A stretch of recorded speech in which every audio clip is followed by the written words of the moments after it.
जय हिंद दर्शकों, मैं हूं जितेंद्र दीक्षित। 4 PM महाराष्ट्र में आपका स्वागत है।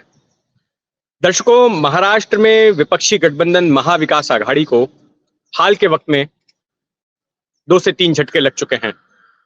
पहला झटका लगा जब मिलिंद देवड़ा, दक्षिण मुंबई से कांग्रेस के एक बड़े नेता, उन्होंने कांग्रेस से इस्तीफा दे दिया और एकनाथ शिंदे की शिवसेना में शामिल हो गए। दूसरा झटका तब लगा जब बाबा सिद्दीकी, बांद्रा से जो पूर्व विधायक रह चुके हैं, कांग्रेस का एक अल्पसंख्यक चेहरा है, उन्होंने पार्टी से इस्तीफा दे दिया और एनसीपी अजीत पवार के गुट में शामिल हो रहे हैं। अब लगता है कि एक तीसरा बड़ा झटका भी लगने वाला है और ये झटका दे सकते हैं संजय निरुपम, क्योंकि संजय निरुपम के स्वर बागी नजर आ रहे हैं। अभी तक महाविकास आघाड़ी में सीटों का बंटवारा फाइनल नहीं हुआ है, लेकिन इसके बावजूद कांग्रेस ने जिन सीटों पर उसे चुनाव लड़ना है, वहां पर अपनी हलचल बढ़ा दी है। और मुंबई में जिन सीटों पर कांग्रेस चुनाव लड़ना चाहती है, उसमें से एक प्रमुख सीट है मुंबई नॉर्थ वेस्ट की लोकसभा सीट। इस सीट से खुद संजय निरुपम चुनाव लड़ना चाहते हैं। अभी सीटों की घोषणा नहीं हुई है सीट शेयरिंग में, और आपने इस सीट पे दावा कर दिया, चुनाव की तैयारियां भी शुरू कर दी, क्यों? आज, कल और आने वाले 18 तारीख को पूरे मुंबई में मुंबई कांग्रेस के जिला कार्यकर्ताओं का सम्मेलन है। और यह सम्मेलन हम लोगों ने विशेषकर 3 जिलों में रखा है, और उन जिलों में रखा है जहां हमको चुनाव लड़ना है। तो उसमें उत्तर पश्चिम का जिला है, इसी तरह से उत्तर मध्य का भी जिला है। तो उत्तर पश्चिम के जिले के साथ साथ हम लोगों ने उत्तर मुंबई, जो बोरीवली और कांदिवली वाली सीट है, वहां के कार्यकर्ताओं को बुलाया है। उत्तर मध्य में जो सम्मेलन हो रहा है, वहां पर हम लोगों ने उत्तर पूर्व के कार्यकर्ताओं को बुलाया है। और 18 तारीख को दक्षिण मध्य में यानी धारावी में जो मीटिंग होगी, जो कार्यकर्ताओं का सम्मेलन होगा, वहां पर हम लोगों ने दक्षिण मुंबई के कार्यकर्ताओं को बुलाया है। तो यह हमारे क्षेत्र के कार्यकर्ताओं की ऐसी इच्छा है, और बड़ी प्रबल इच्छा है कि इस सीट पर कांग्रेस को ही चुनाव लड़ना चाहिए, कांग्रेस का तिरंगा ही इस बार लहराना चाहिए। क्योंकि यह एक अरसे से यहाँ पर गुरदास कामत जी भी इस सीट को रिप्रेजेंट कर चुके हैं, और उसके पहले सुनील दत्त साहब जब हुआ करते थे तो वो भी इस सीट को रिप्रेजेंट कर चुके हैं। तो कांग्रेस का एक अच्छा खासा वोट है यहाँ पे। तो कार्यकर्ताओं के सम्मेलन में निश्चित तौर पर जब लोकसभा चुनाव पृष्ठभूमि में हो, तो लोकसभा चुनाव की चर्चा तो होगी। और इसलिए आज हमने विशेष तौर पर आग्रह किया है कि ये सीट कांग्रेस को मिलनी चाहिए। कांग्रेस ही लड़ेगी और इस बार जीतेगी, और उस पर उसका नेतृत्व मैं करना चाहूंगा, फैसला पार्टी को करना है। शिवसेना इस सीट को लेके बड़ी अग्रेसिव है, उसमें कैंडिडेट्स भी नाम की घोषणा कर दी है। इन सबके बीच में आपको लगता नहीं गठबंधन में उठापटक हो जाएगी? अगर आप नहीं, एग्रेसिव है शिवसेना, वो आपको दिख रहा है, लेकिन इससे पहले की सीटों के बारे में फाइनल कोई तालमेल की घोषणा न हो, आप उम्मीदवार तक के अनाउंस कर देंगे, उम्मीदवार को बोल देंगे काम शुरू कर दीजिए, तो निश्चित तौर पर गठबंधन धर्म का उल्लंघन है। और जब आप गठबंधन धर्म का उल्लंघन करते हैं, तो हमें भी खुलकर यह आग्रह करने का हक मिलता है कि इस सीट पे कांग्रेस को ही चुनाव लड़ना चाहिए।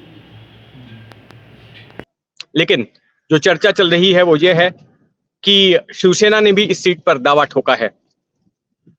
मौजूदा वक्त में यहां से शिवसेना के ही सांसद हैं गजानन कीर्तिकर, जो कि शिंदे गुट में जाकर शामिल हो गए।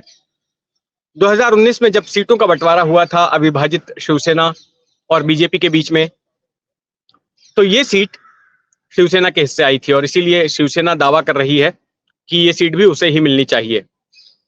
लेकिन संजय निरुपम इस सीट को छोड़ने के लिए तैयार नहीं है। उनका कहना है कि इस सीट पर हमेशा से कांग्रेस का दबदबा रहा है। यहां से कांग्रेस के दिग्गज नेता गुरदास कामत चुनाव लड़ चुके हैं। सुनील दत्त अभिनेता और कांग्रेस के दिग्गज नेता रह चुके हैं, दिवंगत सुनील दत्त, वो इस सीट से सांसद चुने जा चुके हैं। और ऐसे में यहां से कांग्रेस को ही टिकट मिलना चाहिए। तो इस पर अभी तक शिवसेना की प्रतिक्रिया नहीं आई है, लेकिन सीट शेयरिंग को लेकर जो बवाल मचा हुआ है, उससे लगता है कि फिर से एक बार महाविकास आघाड़ी को झटका लग सकता है। पिछले महीने ही मिलिंद देवड़ा ने सीट शेयरिंग के कारण ही अपने पद से इस्तीफा दिया था, पार्टी से इस्तीफा दिया था। वे भी चाहते थे कि वो दक्षिण मुंबई से चुनाव लड़े, और उनका भी तर्क था कि जो दक्षिण मुंबई की सीट है वो कांग्रेस की सीट रही है पारंपरिक तौर पर, और उनके पिता 5 बार उस सीट से सांसद रह चुके हैं। 2 बार खुद मिलिंद देवड़ा उस सीट से चुनाव जीत चुके हैं, 2 बार चुनाव हार चुके हैं, और ऐसे में वो चाहते थे कि इस सीट से फिर एक बार उन्हें मौका मिले। लेकिन जो सीट शेयरिंग को लेकर बैठकें हो रही थी, उन बैठकों से ये बात नजर आ रही थी कि उसमें उनको संकेत मिल रहा था कि ये सीट जो है शिवसेना ठाकरे गुट के पास जा सकती है। और इसी बात से मिलिंद देवड़ा नाराज हो गए और उन्होंने पार्टी से इस्तीफा दे दिया और वो शिंदे गुट में इसलिए जाकर शामिल हो गए क्योंकि उन्हें लग रहा था कि जो महायुति का गठबंधन होगा, जो बीजेपी अजीत पवार वाली एनसीपी और शिंदे वाली शिवसेना के बीच जो गठबंधन होगा, तो उसमें ये सीट शिंदे के पास में आएगी और इसीलिए उन्होंने इस्तीफा दे दिया। हालांकि अगर दक्षिण मुंबई की सीट की बात करें तो ये वो सीट है जहां पर महायुति में भी झगड़ा है। बीजेपी इस सीट से अपने उम्मीदवार उतारना चाहती है और इसके लिए दो नामों को लेकर चर्चा हो रही है। एक नाम है मंगल प्रभात लोढ़ा का, जो कि शिंदे सरकार में मंत्री हैं, और दूसरा नाम है राहुल नार्वेकर का, जो कि विधानसभा के स्पीकर हैं। तो अगर बीजेपी को सीट मिलती है तो इन दोनों में से किसी एक शख्स को बीजेपी की ओर से टिकट दिया जाएगा। और ऐसी स्थिति में फिर सवाल उठता है कि मिलिंद देवड़ा का क्या होगा, क्योंकि मिलिंद देवड़ा ने इसी सीट की उम्मीद में कांग्रेस छोड़ी थी। तो फिर ये बताया जा रहा है कि उन्हें राज्यसभा दी जा सकती है। इसी महीने 27 तारीख को राज्यसभा के भी चुनाव हैं, राज्यसभा की 6 सीटों के, और इन 6 में से जो विधानसभा में जो संख्या बल है उसके मुताबिक 5 सीटें महायुति के हाथ आ रही हैं और एक सीट हो सकता है कि कांग्रेस को मिल जाए अगर क्रॉस वोटिंग नहीं होती है। तो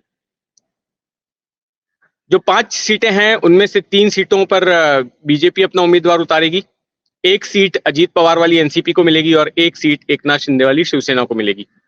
तो जो एक सीट है जो शिंदे को मिल सकती है, उस सीट पर मिलिंद देवड़ा को फिर टिकट दिया जा सकता है, क्योंकि शिंदे को भी एक ऐसा शख्स चाहिए दिल्ली में जो कि दिल्ली की राजनीति को समझता हो, वहां के सर्कल्स में पैठ रखता हो। जिस तरह से प्रफुल्ल पटेल अजीत पवार के पास हैं, प्रियंका चतुर्वेदी ठाकरे सेना के पास हैं, तो उसी तरह से एकनाथ शिंदे को भी ऐसा ही कोई आदमी चाहिए। तो हो सकता है कि मिलिंद देवड़ा को राज्यसभा भेजकर इस कमी को पूरा कर लिया जाए। वहीं दूसरी ओर अगर बात करें कि अजीत पवार के गुट की, तो अजीत पवार के हाथ जो एक सीट आ रही है उसको लेकर भी झगड़ा चल रहा है। मैंने कल के वीडियो में भी आपको बताया था कि उस एक सीट के लिए 3 दावेदार हैं, 1 अनार और 3 बीमार वाली स्थिति है।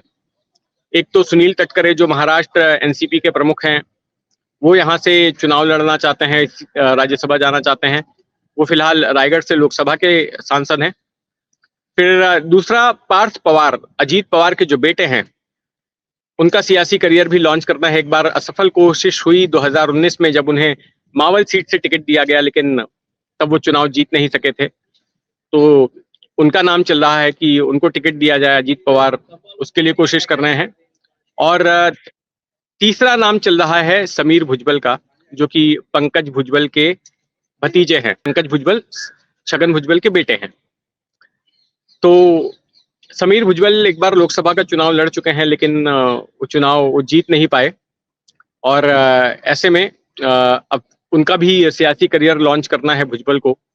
फिलहाल समीर भुजबल को मुंबई एनसीपी इकाई का प्रमुख बनाया गया है और समीर भुजबल वो शख्स भी हैं जो कि 2016 में छगन भुजबल के साथ ही, जो महाराष्ट्र सदन घोटाला हुआ था दिल्ली का, उसमें वो जेल गए थे छगन भुजबल के साथ। तो उनका भी नाम चल रहा है। अब देखते हैं संजय निरुपम ने जिस तरह से लोकसभा चुनावों को लेकर बागी तेवर अपनाया है और अपना दावा ठोक दिया है मुंबई नॉर्थ वेस्ट कॉन्स्टिट्यूएंसी पर, तो उसको लेकर शिवसेना की क्या प्रतिक्रिया होती है। माना जा रहा है कि अगले हफ्ते 10 दिन में एक अहम बैठक होगी और उसमें सीट शेयरिंग फाइनल कर दिया जाएगा। मुंबई नॉर्थ वेस्ट के अलावा जो दूसरी सीटें कांग्रेस मांग रही है वो है नॉर्थ मुंबई की सीट, इसके अलावा नॉर्थ सेंट्रल मुंबई की सीट, साउथ सेंट्रल मुंबई की सीट और नॉर्थ वेस्ट की सीट। यानी कि कुल मिलाकर मुंबई में जो 6 लोकसभा की सीटें हैं उनमें से 4 पर दावा कर रही है कांग्रेस, लेकिन इतनी ही सीटें शिवसेना ठाकरे गुट भी चाहता है।